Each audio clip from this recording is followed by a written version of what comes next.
Alors, voyons un peu cette Mercedes classe S électrique, la EQS, qui est en mode camouflage évidemment, puisque forcément, Mercedes ne veut pas jouer toutes ses cartes d'un coup.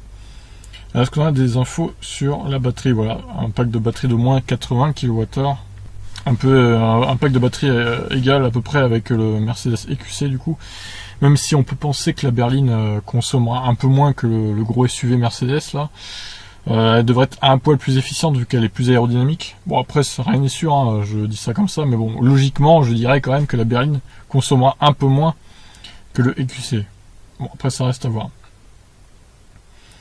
En tout cas c'est bien que Mercedes s'attaque à l'électrique sérieusement, j'ai envie de dire.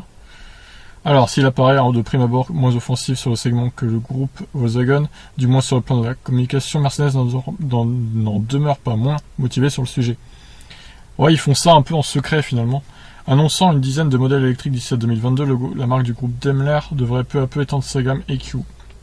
Au-delà de la récente EQC et de la future EQS, donc en photo là, d'autres modèles sont d'ores et déjà dans les cartons. La compacte EQA a déjà été présentée sous forme de concept en 2017 à Francfort, tandis que la Mercedes EQE, équivalent à la classe E électrique, donc version électrique, devrait faire face à la Tesla Model S sur le segment des grandes berlines.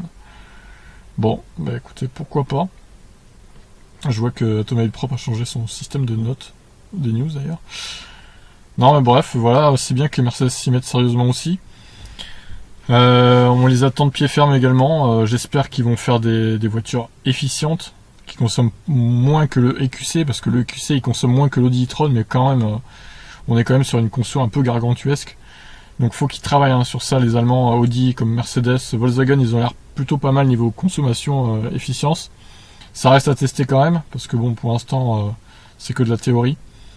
Après voilà, à voir ce que ça va donner. Moi j'ai hâte de voir les Mercedes électriques dans le futur.